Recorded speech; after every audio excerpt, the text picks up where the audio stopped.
হৈছে অত্যন্ত শোকাবহ এটা খবৰ আহি পৰিছে সেই খবৰ আমি আপোনালোকক জনাব বিচাৰিছো বৰ্জ্যপাতত মাতৃকন্যাৰ মৃত্যু হৈছে মাতৃকন্যাৰ এই ঘটনা সংঘটিত হৈছে কলগাছিয়া খাউৰাছৰা ৰিজাৰ্ভ গাঁৱত বৰ্জ্য পৰি মৃত্যু হৈছে দুই মাতৃকন্যাৰ অত্যন্ত এটা দুখৰ খবৰ অতি শোকাবহ খবৰ আৰু যেটো খবৰে শোকাহত কৰি তুলিছে সকলোকে গোহালিত গৰু বান্ধি থকা অৱস্থাত বৰ্জ্য পৰি মৃত্যু হৈছে দুই মাতৃকন্যা মমিৰণ নেছা আৰু জোস্না খাতুনৰ বৰ্জ্যপাতত গুৰুতৰভাৱে আহত হৈছে জোস্না খাতুনৰ 11 বছৰীয়া পুত্ৰ তিনিওকে কলগাছিয়াস্থিত বৰপেটা অসামৰিক চিকিৎসালয়ত ভৰ্তি কৰোৱা হৈছিল যদিও চিকিৎসকে মাতৃকন্যা মৃত্যু হোৱা বুলি ঘোষণা কৰে আৰু এই ঘটনাৰ পিছতে শোকাকুল পৰিৱেশে বিৰাজ কৰিছে অঞ্চলটোত বতৰে বিধি পথালি দিছে ৰাজ্যত আৰু সেই সময়তে প্ৰচণ্ড বৰষুণ ধুমুহা বৰষুণ তাৰ মাজতে বৰ্জ্যপাত কলগাছিয়াৰ খাউৰাছৰা ৰিজাৰ্ভ গাঁৱত বৰ্জ্য পৰি মৃত্যু হৈছে দুই মাতৃকন্যাৰ বৰ্জ্যপাতত মৃত্যু হৈছে মাতৃকন্যাৰ এটা দুখৰ খবৰ এই খবৰ আমি আপোনালোকক জনাইছো গাঁওখনৰ ফজলুৰ ৰহমানৰ পত্নী মমিৰণ নেছা আৰু কন্যা জোস্না খাতুনৰ মৃত্যু হৈছে মমিৰণ নেছাৰ বয়স আছিল 62 বছৰ জোস্না খাতুনৰ বয়স আছিল 25 বছৰ বৰষুণৰ সময়তে পথাৰৰ পৰা গৰু আনি গোহালিত বান্ধি থকা অৱস্থাত বৰ্জ্য পৰি গোহালিতে মৃত্যু হৈছে জোস্না খাতুনৰ 11 বছৰীয়া পুত্ৰ সন্তানো গুৰুতৰভাৱে আহত হৈছে পিছে আত্মীয় তিনিওকে কলগাছিয়া বৰপেটাৰ অসামৰিক চিকিৎসালয়ত ভৰ্তি কৰাইছিল কিন্তু তাৰ পিছত চিকিৎসকে দুগৰাকী মৃত বুলি ঘোষণা কৰে আন এগৰাকী বৰ্তমান সময়ত চিকিৎসাধীন অৱস্থাত আছে এই ঘটনাই শোকৰ ছাঁ পেলাইছে কলগাছিয়া খাউৰাছৰা ৰিজাৰ্ভ গাঁৱত বৰ্জ্য পৰি মৃত্যু হৈছে দুগৰাকীৰ আৰু এই খবৰে সকলোকে কন্দুৱাই তুলিছে কিয়নো মমিৰণ নেছাৰ বয়স আছিল 62 বছৰ জোস্না খাতুনৰ বয়স আছিল 25 বছৰ কিন্তু আন এগৰাকী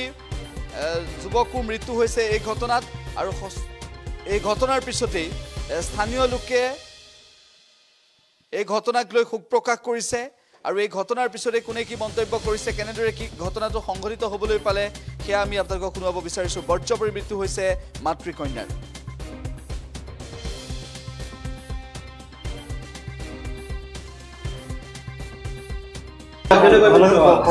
और ठाड़ा मेरे मारा गया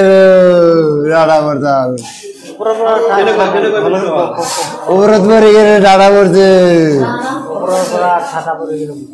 ओ 3 जन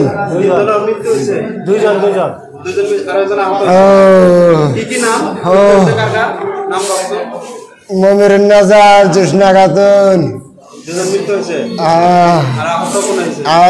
বলেছেন বয়স না 11 বছর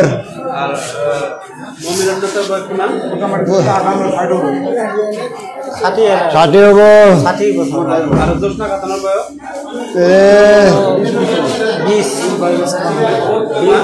25 বছর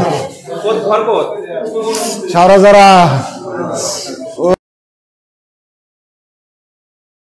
তিনজন মারা গেছে যে এখানে দুইটা ফাইলাম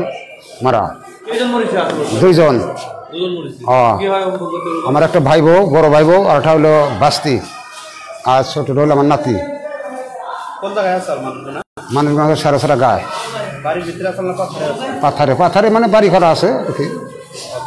হ্যাঁ বাড়ির মধ্যে ক্ষতির মধ্যে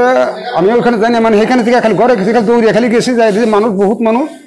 আমি নদীর বার আসলাম দৌড়িয়ে গেছি যে মানে তাকে খালি পাইলাম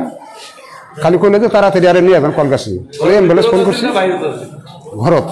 না তার মানে এই যে গরু ইয়াতে গরু এনে গরু বান বানিছে সেই গরুর মাজত পড়িছে হ্যাঁ গরু নিয়ে ঘরত তুলিছে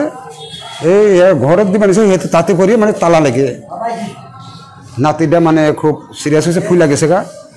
কোথাও হয়েছে তার মানে হাঁটা পারে না নাতিটার নাম হলো ইকবাল হোসেন ভাই বোর্ডার নাম